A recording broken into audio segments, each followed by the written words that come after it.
Hello students, let's start first problem of retirement of partner. चलिए देखते question में क्या दिया हुआ है. बैलेंस शीट ऑफ मिस्टर मामा काका and Baba who share profit and losses has 4:3:3 respectively. तो तीन पार्टनर है मामा काका और बाबा जिनका प्रॉफिट शेयरिंग रेशियो दिया हुआ है 4:3:3. ठीक है. Balance sheet has on 31 March 2018. Okay. और ये जो बैलेंस शीट है स्टूडेंट जस्ट रिटायरमेंट डेट के पहले की बैलेंस शीट अपने पास अवेलेबल है. ठीक है. Liabilities supplier 7,000, loan 5,000, general reserve 6250 which should be divided amongst the partner. ठीक है. ये जो रिजर्व है वो पार्टनर्स के अमॉन्ग्स पार्टनर्स के बीच में मुझे बांटना है उनके ओल्ड रेशो के हिसाब से. नेक्स्ट कैपिटल अकाउंट मामा का 20,000, काका का 15,000, बाबा का 12 to 15. ठीक है. Now moving toward asset side. Cash 4,500, debtors 5,000, less RDD 500, which total ups to 4,500. Okay. Now next livestock 12,500, motor car 4,000, furniture 17,500, plant 22,500. Total of balance sheet is 65,500. Fine. चलिए आगे देखते हैं. काका retired on 1 April 2018 on the following term. पहले लिखा हुआ है काका रिटायर्ड हो. तो जो मामा काका और बाबा है उसमें से जो मिडिल वाला पार्टनर है स्टूडेंट काका वो रिटायर्ड हो रहा है. करेक्ट. तो इस इंफॉर्मेशन से मुझे न्यू रेशो इजीली मिल सकता है. न्यू रेशो क्या होगा स्टूडेंट हमारा. न्यू रेशो जो होगा वो क्या होगा हमारा 3:. ठीक है. सॉरी 4:3. ठीक है. 4 मामा का और 3 बाबा का. तो 4:3 जो रिटायर्ड पार्टनर है उसके शेयर को हम कैंसिल कर देंगे तो मुझे न्यू रेशो मिल जाएगा. फाइन. आगे लिखा हुआ है the share of Kaka in goodwill of the firm is 2,700. तो यहाँ पे गुडविल दिया हुआ है. किसका दिया हुआ है. शेयर ऑफ काका रिटायर्ड पार्टनर का खाली शेयर ऑफ गुडविल मुझे यहाँ पे दिया हुआ है स्टूडेंट. ठीक है ना. तो मुझे यहाँ पे क्या करना है स्टूडेंट गुडविल रेस करना है. बट कितना रेस करना है to the extent of retiring partner Kaka. ठीक है. तो हम गुडविल रेस करेंगे to the extent of returning partner share that is काका share 2,700.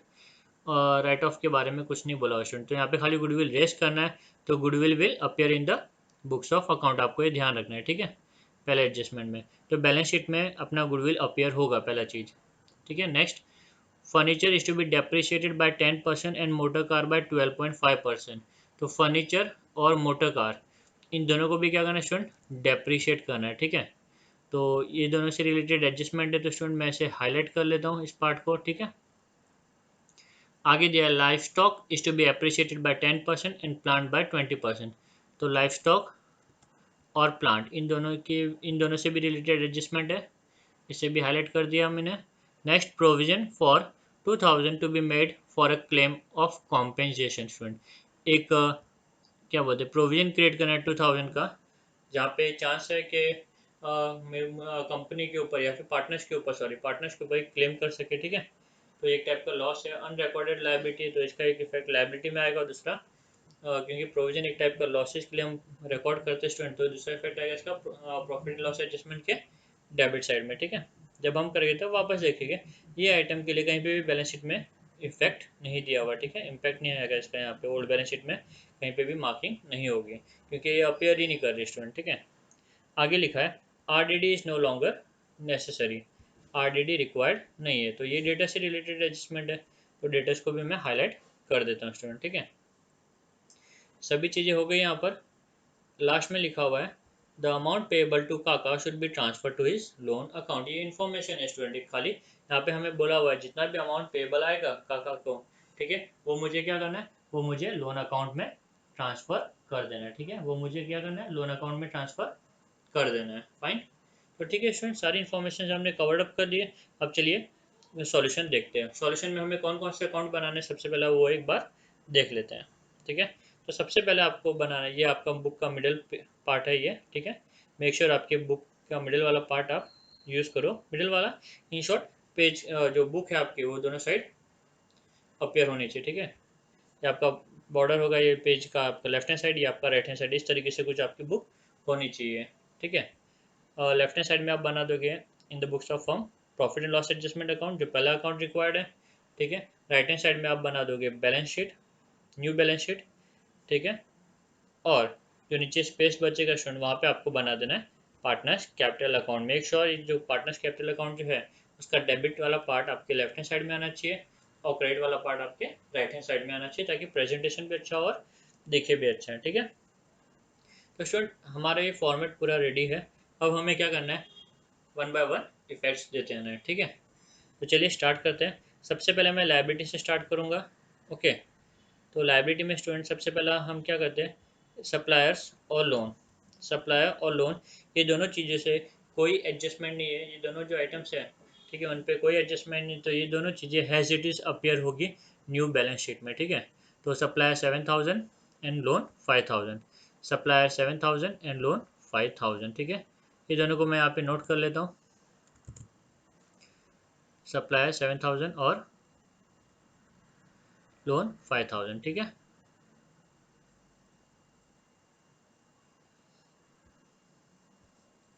Okay done. Next next दिया हुआ मुझे general reserve. General reserve 6250 student, ये जो रिजर्व है वो तीनों पार्टनर का है और ये तीनों पार्टनर में क्या हो जाना चाहिए, बढ़ जाना चाहिए। ठीक है, तो किस हिसाब से बांटेंगे हम इसे, ओल्ड रेशो के हिसाब से। ओल्ड रेशो कितना है, 4:3:3 विच टोटल अप्स टू 10। तो सबसे पहले हम क्या करेंगे स्टूडेंट, जितना भी रिजर्व है उसको मैं 10 से डिवाइड कर दूंगा। ठीक है, 10 पार्ट से डिवाइड कर दूंगा, तो मुझे 1 पार्ट का अमाउंट मिल गया। फाइन, ओल्ड जो रेशो है वो 4:3:3 है, तो ये 1 पार्ट को मैं उनके रेशो से मल्टीप्लाई कर दूंगा। ठीक है, तो अकॉर्डिंगली मुझे क्या मिल जाएगा स्टूडेंट, अकॉर्डिंगली मुझे रिजर्व का अमाउंट मिल जाएगा। फाइन, तो ये अमाउंट है रिजर्व का जो मुझे ट्रांसफ़र करना है।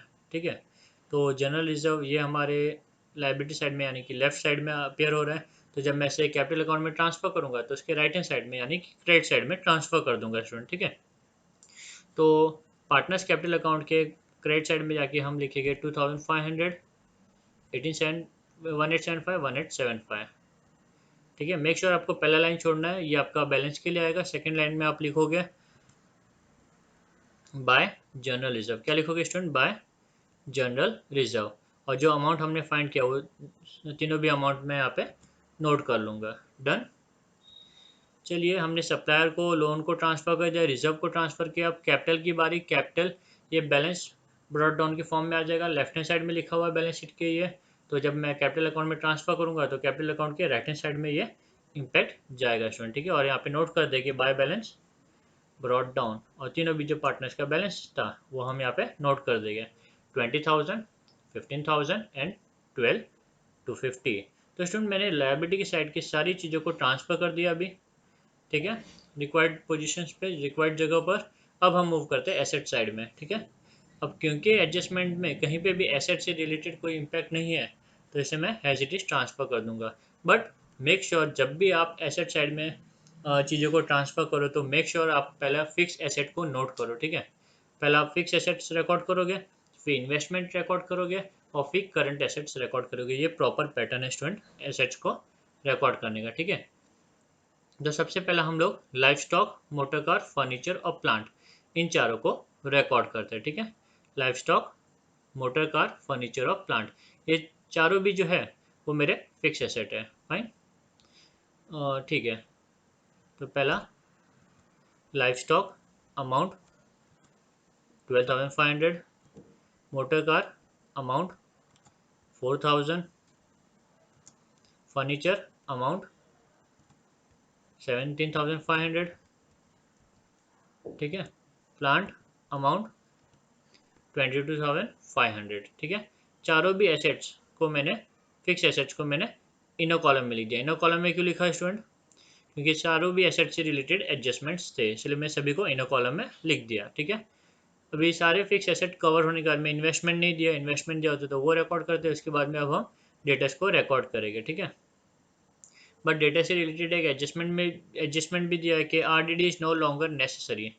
ये जो लॉस 500 का मुझे लग रहा था अब तक कि 500 का लॉस होगा, अब वो 500 का लॉस नहीं होने वाला, कंफर्म हो गया स्टूडेंट। ठीक है ना, तो ये क्या हो गया स्टूडेंट, यहाँ पे मेरा लॉस जो मुझे लग रहा था अब नहीं होने वाला, तो मेरा गेन हो गया, फ़ायदा हो गया। ठीक है, क्योंकि ये 500 का मेरा बेनिफिट हो गया, तो ये कहाँ अपेयर करेगा, ये profit and loss adjustment account में अपेयर करेगा। ठीक है, बट कौन से साइड, डेफिनेटली ये अपेयर करेगा क्रेडिट साइड में। क्यों? क्योंकि profit and loss adjustment account जो है वो मेरा नॉमिनल अकाउंट है, ठीक है। और नॉमिनल अकाउंट का रूल है debit all expenses, credit all income and gain. क्योंकि यहाँ पे मुझे इनकम हो रहा है, गेन हो रहा है, तो मैं इसको क्रेडिट साइड में रिकॉर्ड करूँगा, ठीक है। और यहाँ पे मैं रिकॉर्ड कर दूंगा बाय आरडीडी, या डेटर भी लिख सकते हो आप, अमाउंट 500, ठीक है। तो यहाँ पे मैंने जो गेन हुआ डेटर्स की वजह से वो मैंने यहाँ पे रिकॉर्ड कर दिया, और मैं डेटर्स को एज इट इज रिकॉर्ड कर दूंगा विदाउट डिडक्शन आरडीडी के, ठीक है, 5000। तो डेटर्स को मैंने एज इट इज 5000 में रिकॉर्ड कर दिया, क्योंकि यहाँ पे लिखा आरडीडी रिक्वायर्ड नहीं है। और जो 5000 का लॉस होने वाला था अब नहीं होने वाला, तो मेरा गेन हो गया, तो उसको मैंने प्रॉफिट एंड लॉस एडजस्टमेंट के क्रेडिट साइड में नोट कर लिया स्टूडेंट, ठीक है। तो ये एडजस्टमेंट मेरा कवर हो गया यहाँ पे। लास्ट वाला तो खाली इन्फॉर्मेशन है, तो सिर्फ मुझे 4 एडजस्टमेंट्स करने हैं अभी, ओके। अब लास्ट चीज़ जो बच गई है वो मेरी कैश को मैं एज इट इज रिकॉर्ड करता हूँ 4500, कैश 4500, ठीक है, डन। तो यहाँ पे मैंने सारे एसेट साइड की सारी चीज़ों को मैंने one by one cover up कर लिया स्टूडेंट। तो मैंने ओल्ड बैलेंस शीट से जितने भी चीज़ें थी हर एक को मैंने रिस्पेक्टिव पोजीशन पे चीज़ों को ट्रांसफर कर दिया। अब मैं मूव करता हूँ एडजस्टमेंट की तरफ, ठीक है। पहला एडजस्टमेंट लिखा हुआ है the share of Kaka in goodwill of the firm is valued at 27,000, ठीक है। तो ये पहला पॉइंट है स्टूडेंट। तो यहाँ पे क्या हो रहा है, हम गुडविल रेस कर रहे हैं, बट कितना रेस कर रहे हैं? To the extent of returning partner share. इसका एंट्री क्या आएगा स्टूडेंट? जो गुडविल रेस है उसका जो एंट्री है, जो मैंने आपको कॉन्सेप्ट लेक्चर में बताया, उसका एंट्री क्या आएगा? Goodwill to returning partner share, goodwill account debit to returning partner share, sorry returning partners capital account, ठीक है। Goodwill account debit to returning partners capital account.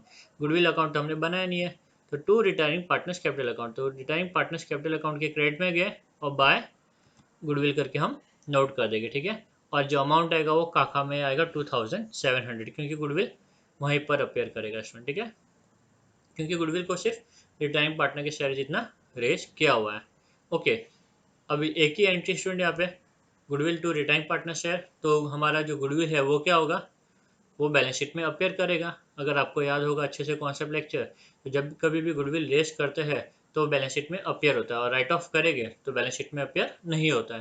तो यहाँ पे कुछ दिया हुआ नहीं राइट ऑफ के बारे में, तो जो गुडविल है वो हमारा बैलेंस शीट में अपेयर करेगा, ठीक है, 2700। तो मैं यहाँ पे नोट कर लेता हूँ, गुडविल इंटेंजिबल एसेट है हमारा 2700, ठीक है स्टूडेंट्स। तो मैंने गुडविल को भी यहाँ पे रिकॉर्ड कर लिया है, और ये एडजस्टमेंट हमारा कंप्लीट हो गया है। Now moving to second adjustment, furniture and motor car दोनों को भी डेप्रिशिएट करना है, फर्नीचर 10 और मोटर कार 12.5। तो फर्नीचर यहाँ पे पहला लेस डेप्रिसिएशन, और मोटर कार लेस डेप्रिसिएशन, ठीक है, 10%, 12%, ये दोनों को मुझे डेप्रिशिएट करना है। सेकंड एडजस्टमेंट था ये मेरा। तो 10% आ जाएगा फर्नीचर का 17,1750, और मोटर कार का 12.5% आ जाएगा स्टूडेंट मेरा 500, ठीक है। अकॉर्डिंगली मैं वैल्यू जो है दोनों की नोट कर लूँगा, 3500 एंड 15,750, ठीक है। अब ये जो दोनों भी एसेट डेप्रिशिएट हुए स्टूडेंट, ये क्या है? ये एक टाइप का लॉसेस है, और इस लॉसेस को हम कहाँ रिकॉर्ड करेंगे? Profit and loss adjustment account में। अगेन कौन से साइड में? ये हमारा नॉमिनल अकाउंट है, रूल के हिसाब से debit all expenses and losses, तो ये अकाउंट के डेबिट साइड में जाएंगे, और ये दोनों भी लॉसेस को, ठीक है, डेप्रिशिएट जो है वैल्यू एसेट्स, उनको मैं रिकॉर्ड कर दूंगा। To furniture 1750, make sure inner column लिखना है स्टूडेंट, कई बार बच्चे आउटर कॉलम का अमाउंट लिख के आ जाते हैं। 1750 और सेकंड 500, ठीक है, ये दोनों रिकॉर्ड कर लिए मैंने। चलिए सेकंड एडजस्टमेंट भी कंप्लीट, दो इफेक्ट हमने यहाँ पे दे दिया। Now third adjustment, life stock is to be appreciated by 10% and plant by 20%। तो लाइफ स्टॉक 10%, ठीक है, एड अप्रिसिएशन 10%, और प्लांट 20%, एड अप्रिसिएशन 20%, ठीक है। तो 10% हो जाएगा इसका 1250, इसको एडअप करके हम टोटल लिख देते हैं बार स्टूडेंट 13,750, और जो प्लांट है उसका वैल्यू आ जाएगा 20%, 4,500, एडअप करके हम अमाउंट बाहर लिख देते हैं 27,000। कितना आया? 27,000। अब ये दोनों भी अप्रिसिएशन, प्लांट और लाइफ स्टॉक दोनों भी अप्रिशिएट हो रहे हैं, फायदा हो रहा है स्टूडेंट, फायदा हो रहा है, तो ये कहाँ पे जाएगा? Profit and loss adjustment account. Again कहाँ पे? ये हमारा नॉमिनल अकाउंट है, तो ये दोनों इम्पैक्ट आएगा हमारे क्रेडिट साइड में, ठीक है। तो क्रेडिट साइड में ये दोनों मैंने यहाँ पे नोट कर लिए, लाइफ स्टॉक और प्लांट, ओके। चलिए इसका भी मैंने दो इफेक्ट्स दे दिए। अब मूव करते हैं नेक्स्ट एडजस्टमेंट की तरफ। और provision of 2000 to be made for claim of compensation. Student एक प्रोविजन क्रिएट करना जो ऑलरेडी था नहीं पहले बैलेंस शीट में, नया प्रोविजन क्रिएट कर रहे हैं। ठीक है, तो प्रोविजन जो होता है स्टूडेंट वो हर समय कहाँ आता है, लायबिलिटी साइड में आता है। तो लायबिलिटी साइड में एक हम लिख देते हैं provision. Okay, provision for claim amount कितना था, 2000। ठीक है, और दूसरा इम्पैक्ट स्टूडेंट, ये मैं क्लेम के लिए प्रोविजन कर रहा हूँ तो बहुत ज़्यादा चांस है कि मेरे ऊपर एक क्लेम आए 2000 रुपीज़ का। तो ये जो क्लेम है स्टूडेंट ये क्या मेरे लिए एक टाइप का लॉस है, करेक्ट ना, लॉस है। तो लॉस होने के नाते इसका इम्पैक्ट कहाँ पे आएगा student, profit and loss adjustment के डेबिट साइड में दूसरा इम्पैक्ट आएगा, to provision for claims done 2000। ठीक है, ये एडजस्टमेंट भी हमारा हो गया स्टूडेंट यहाँ पे cover up. Last RDD is no longer required है, तो मैंने पहले इम्पैक्ट दे दिया स्टूडेंट यहाँ पे, स्टेटस को डायरेक्टली बाहर लिख दिया और जो आरडीडी का अमाउंट है वो मैंने यहाँ पे नोट कर दिया। ठीक है, क्योंकि आरडीडी रिक्वायर्ड नहीं है तो जो भी अमाउंट लिखा हुआ था पहले वो मेरा गेन हो गया और अकॉर्डिंगली वो क्रेडिट साइड में आ गया। फाइन, लास्ट ये है कि अमाउंट जो काका को पे करना है उसको लोन अकाउंट में ट्रांसफर करना है, सिंपल। तो मुझे कुछ करने की जरूरत नहीं है स्टूडेंट। ठीक है, तो जो भी बैलेंस आएगा काका का वो मैं लोन अकाउंट में ट्रांसफर कर दूंगा। तो अब मुझे क्या करना है स्टूडेंट, सबसे पहला मुझे profit and loss adjustment account close करना है। ठीक है, तो पहला चेक करेंगे कौन सा साइड हैवियर है। क्रेडिट साइड का टोटल आ रहा है 6250, डेबिट साइड का टोटल आ रहा है 4250। डेफिनेटली मेरा क्रेडिट साइड हैवियर है, तो इस अमाउंट को मैं दोनों जगह नोट कर लेता हूँ। जो डिफरेंस है स्टूडेंट 6250 में से मैं 4250 को माइनस करूंगा और जो भी डिफरेंस है वो यहाँ पे हम नोट कर देंगे विच इज 2000। ये 2000 स्टूडेंट तीनों भी पार्टनर्स को बिलोंग करता है। ठीक है ना, क्योंकि जब हम रीवैल्यू करें तब तीनों भी पार्टनर थे, तो ये जो डिफरेंस है, ये जो प्रॉफिट है, ठीक है ना, वो क्या होगा, तीनों पार्टनर्स को बिलोंग करेगा स्टूडेंट। ठीक है, और ये 2000 हमारा प्रॉफिट है, मेक श्योर ध्यान रखना ये क्यों, क्योंकि हमारा income side heavy student, credit side मतलब income side, income side heavy है, एक्सपेंस साइड कम है। तो ये 2000 मेरा प्रॉफिट है, ये प्रॉफिट तीनों भी पार्टनर्स को बिलोंग करेगा। तो हम नोट कर देंगे टू पार्टनर्स कैपिटल अकाउंट, तीनों पार्टनर का नाम मामा कैपिटल अकाउंट, काका कैपिटल अकाउंट और बाबा कैपिटल अकाउंट। ठीक है, अभी 2000 को कैसे हम डिस्ट्रीब्यूट करेंगे, वही ओल्ड रेशो 4:3:3। ठीक है, करेक्ट ना, ये था रेशो 4:3:3, मतलब 10 से डिवाइड कर देंगे तो कितना आएगा स्टूडेंट, 200। वन शेयर का 200, तो थ्री शेयर का 4:3:3 है, तो फोर शेयर का 800, थ्री शेयर का 600, थ्री शेयर का 600। ठीक है, तो ये जो प्रॉफिट था मैंने तीनों भी पार्टनर्स को बांट दिया। अब इसका दूसरा इम्पैक्ट कहाँ आएगा स्टूडेंट, ये जो इफेक्ट है मैंने लेफ्ट हैंड साइड में दिया हुआ है, तो इसका दूसरा इफेक्ट कहाँ पे आएगा, राइट हैंड साइड में, पार्टनर्स कैपिटल के राइट हैंड साइड में।